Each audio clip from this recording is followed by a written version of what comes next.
Hi guys, it's Jeff at Slavens Racing. This video is about how to clean up the ports on KTM 250-300. And this is a 250 cylinder, and they are different than the 300 cylinders, but yet they're similar at the same time. The 250s are built a lot different in this area than the 300s are, but as far as the main transfers, they're very, very similar. So these are all transfer ports. So these are the actual transfer port, and then there's the port window down inside. That's called the port window. And I'll get to that a little bit later on what we can do to that. But bottom line is KTM and Husqvarna, the white KTMs, the cylinders are excellent in stock form. And I know guys are always looking for a little more horsepower, maybe something to beat their buddy or whatever, but you got to be careful on porting, and I'd say most of the time you're better off doing nothing to these things than have somebody hack it up for you, because it's easier to make them worse than it is to make them better. And I've seen lots of porting. I've been in porting business for over 40 years. I did porting for the factory Husqvarna team during the 80s when they were completely dominating most of off-road racing at that time. Then later on I did the KTM team and the Suzuki and the Yamaha team. That was their off-road teams. So I do have some experience in porting, and I've seen a lot of port jobs from other places. I haven't seen them all, but I have seen a lot, and I've seen very few that I would even consider, and a lot of garbage. So be very careful if you're going to send your cylinder out, or if you're going to do some home tuning. That's what this is more about, is a little home tuning. Be very careful, because you can make the cylinders worse, and by worse I mean slower, a lot easier than you can make them better. And in porting, guys always want to start hogging on things, and I can tell you those are days of long past.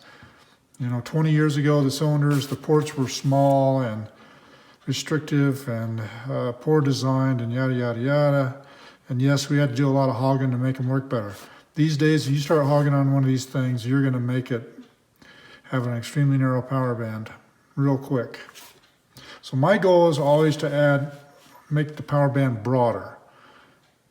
And for trail riding, enduro riding, hare scrambles, most of that stuff, unless you're an A or AA rider, you need more low end. You need a broader power band with a good grunt on the bottom. So, I live up here at high elevation where the motors have about 25% less horsepower, so I'm always wanting more low end. So that's what I'm going to focus on with this cylinder. This is my own 250 TPI. You can see where the injectors fit here and here. And then this is the vent, not a vent, a vacuum line. But this cylinder is identical to a regular 250 from about 08 on up. They all are very, very similar, almost identical. So I'm just going to clean this thing up. I'm not going to make any major changes to it. No port timing changes, no port shape changes for the most part. I'm just going to clean it up, and that's what I'm going to show you how to do. So, I've got a CC specialty porting rig here. You can use a Dremel that you can buy, wherever, Ace Hardware, Home Depot, someplace like that. Dremels are definitely harder to use than this, but these are also, this tool I have is very expensive, so I don't recommend that for everybody. Let's see here. Yeah, there's the rest of the tool right there. I'm doing this by myself, so please be patient. I'm doing the best I can. My wife doesn't want to stand down here for an hour while I'm messing with the cylinder, and I don't blame her. So, some basics here. The castings on these things are very good. Can you improve them a little? Yes. Can you improve them a lot? No. They're very good castings. And by that I mean, in the old days, castings were extremely rough. A lot of them, especially Husqvarnas, they were sand cast. Looked like sometimes they left a little cat turd in there or something. I mean, they were horrible. These days, these are very nice castings, and so there's not a lot to clean up. You can make some just minor improvements here and there. And hopefully after you go from one end to the other and make a few minor improvements on everything that you touch, it'll add up to something that'll make a difference in the way the bike pulls. So, this bridge here on both sides. A lot of guys like to really sharpen those up. That's fine if you're road racing, but for an all-around power band, I do not do that. I'll sharpen it a little bit.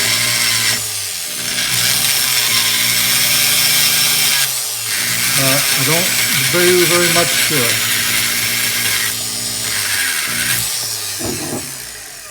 Hopefully this is showing up in the video here. Around it. I'll be going faster here because I've done literally thousands of cylinders. I used to do 4 to 5 cylinders every single day. So you add that up times a lot of years, so sitting at a porting bench, that's a lot of cylinders.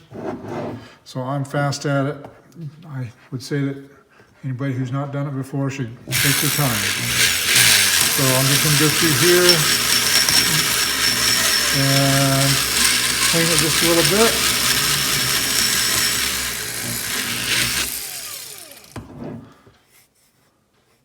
Now, for road race cylinders, they would have, the edge would start about back here and have a sharper angle instead of this rounded profile. For an off-road, this is a good profile. I would not change it. I've seen guys come through here and grind this way down. That's usually not something I would do.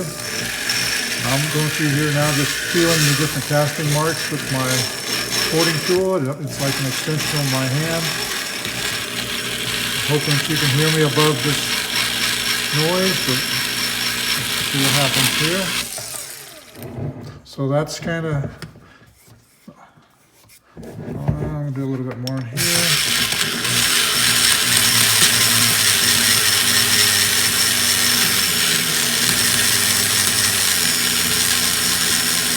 The different bits, there's a lot of different types of bits.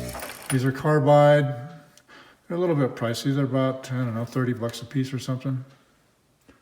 And these two are the ones I use the most for this tool. I have probably 30 other kinds, but I use these two the most, especially this one right here. And clean this just a little bit. That's, when you get near an edge like that, it's really easy, as you saw there, to go over and gouge up the base gasket surface. That's why I'm running the tool at a real low speed right now.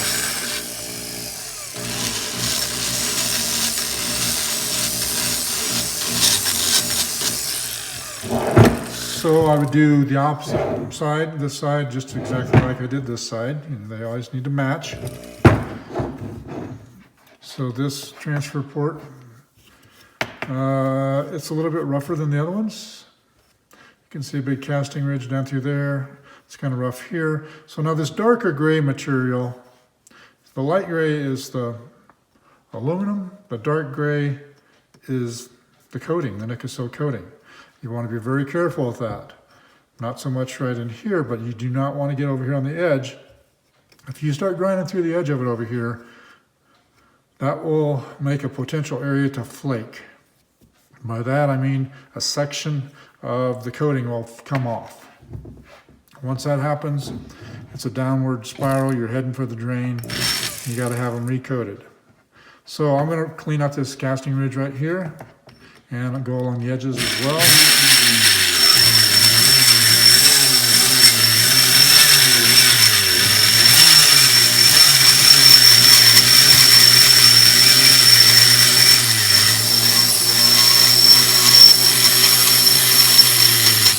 When you got a ridge like that, you got to be careful because it's easy to make a trench right next to the ridge, and that's not what you want to do. So I go in at an angle like this.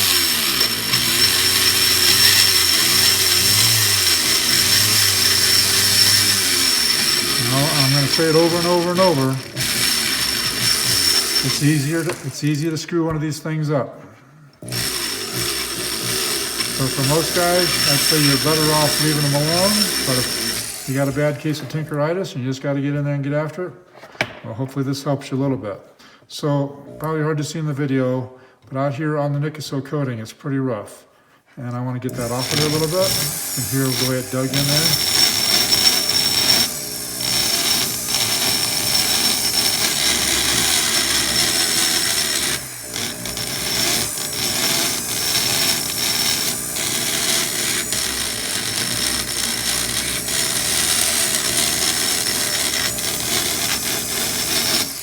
I'm not going to mess with it much because I'm going to come back with a polishing device on here in a little bit, and it's a lot easier to dress that up with that, to where you don't get into the coating.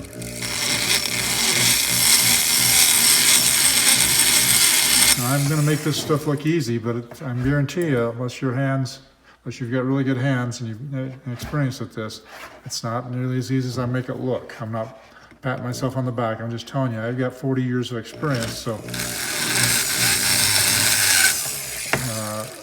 like with anything, somebody who's experienced can make things look easy.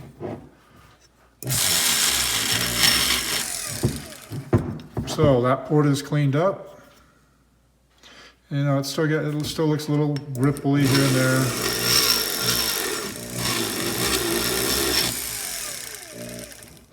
But I'll get that dressed up when I get into the polishing part of it. You know, these bits are sharp. It's easy to take off too much material.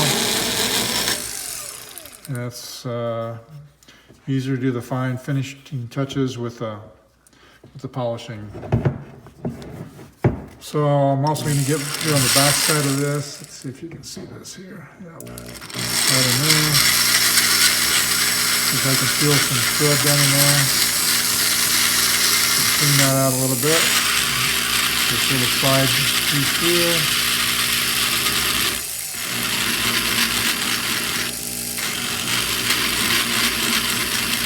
Be careful when you're down in here. It's easy to have the bit get jammed up and throw the cylinder across the room.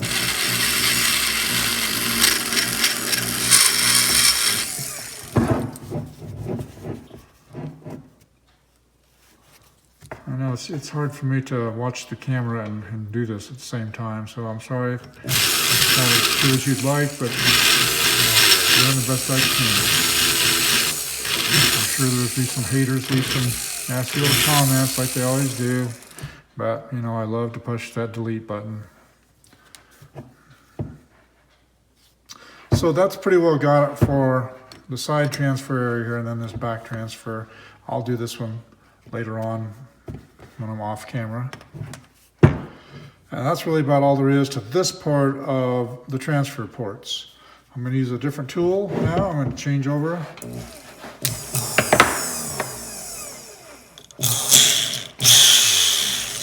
to a right angle. Looks like something maybe your dentist would have. This thing sounds like it needs a little lubricant. It's been parked for too long. Okay, so I'm going to get down in here and work on the transfer windows. So I've already felt in there, and they feel good. There's no, I mean, the factory kind of cleans them up. You can actually see some porting marks in there. There's really not much you can do with that part of it. So I'm going to turn it up or right side up. Now this part of the port window has a sharp edge on it. It has kind of a lip. And I want to just get rid of that. I'm not going to do much because I don't want to mess with that coating, the nickel coating.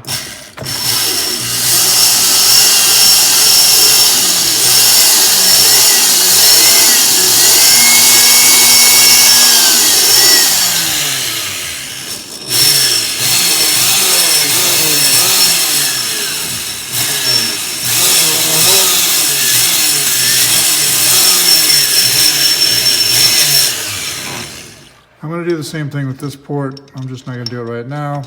I'm just cleaning up the edge of the window.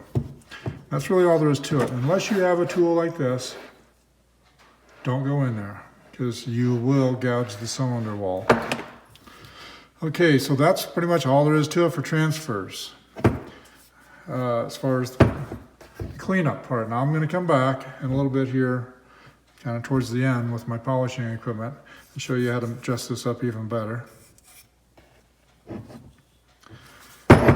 But for now, I'm going to switch over here to the exhaust port. Let's see, my lights back on there. Okay. Sorry, I've got automatic lights that shut off. I sit still here. So the main focus on the exhaust port here, because the exhaust port is like the rest of the ports on this cylinder. It's a damn good port. It's got a good shape to it. It's got a good profile. It blends in fairly well with this outer exhaust flange piece, but that's where it needs to be cleaned up. So there's some, I'm sorry, I'm not doing a very good job here. So right here is just some silicone that I'll trim out of there. And then, you can see in here maybe.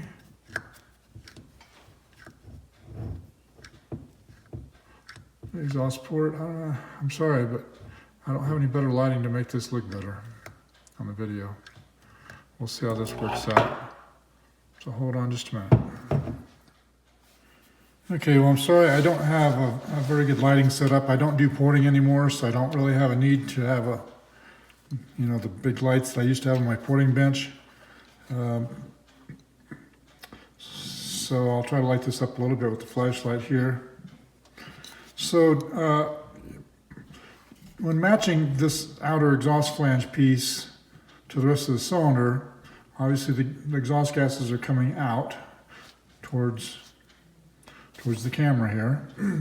And any lip or edge that sticks up that the exhaust gases would hit on the way out, then you'd want to try to blend those in a little bit. So there's a little bit of one right down here in this corner, down in this area. And then there's when the exhaust port is closed, if you can see this or not, but I'll shut that light off. The exhaust port is closed like it is now, so that's closed. There's a lip right here. Some people like to make a big deal out of that, say that their widget fixes this. Well, that's total crap.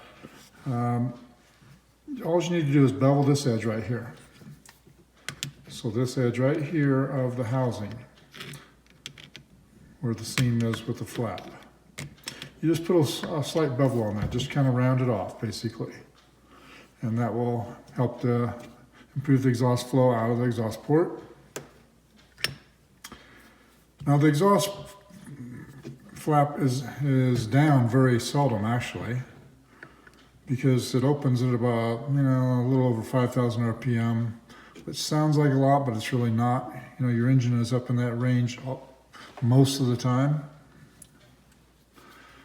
And as the engine gains RPMs, well then that little edge there smooths right out. So don't get carried away with that. Just barely take a little bit off the edge. I'll demonstrate that here real quick.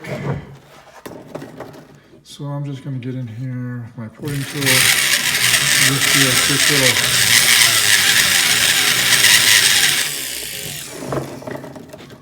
position this to where you can see it better. There you go, maybe right there.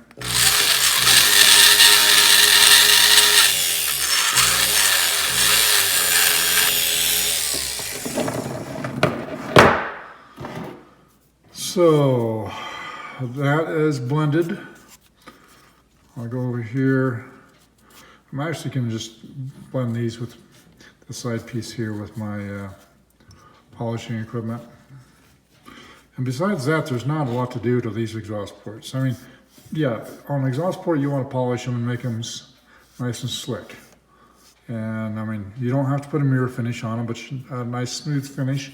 That helps keep the car from sticking on. It also increases the flow of the exhaust gases flow. So you can do that. And now I'm going to get into the polishing part of it here. And I just use a 220 emery cloth most of the time. I have a lot of different polishing tools and devices. But the one that's easiest for most people to use, and it's definitely cheap, and you can put it in your Dremel, is just a mandrel like this. It's just got a slot in it, and you just stick some emery cloth in there, rotate it by hand.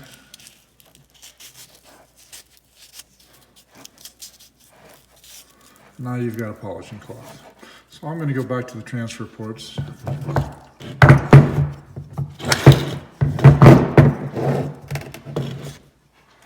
And I just lay it on there like that.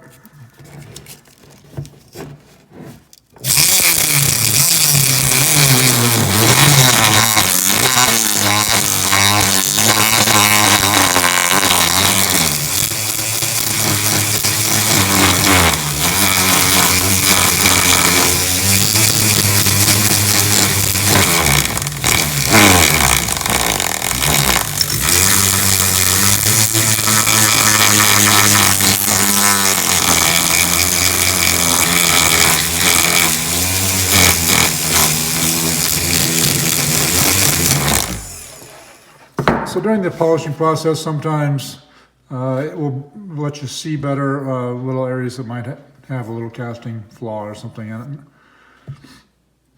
I don't even like to call them casting flaws because it's just the nature of castings to have little irregularities in them. That's just the way it is. So it's not really a flaw, it's just the way it is.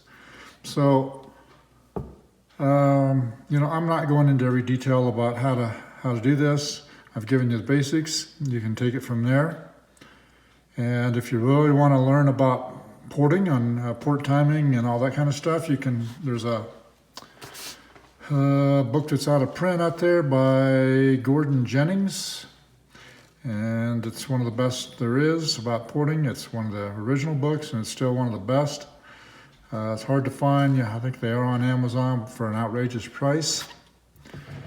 But that book, if you really want to know about porting, it will tell you a lot more about it. I'm not going to get into those details that the book does, and I'd recommend that you keep your money in your pocket rather than buy that book because you really don't need it. For KTM cylinders, all you need to do is some cleanup work, put a good head on them, a good pipe, get your carburetor dialed in, and you'll have a bike that rocks and rolls. I mean, the factories don't spend a bunch of time on these cylinders, so why should you? I mean, as far as the factory teams I'm talking about.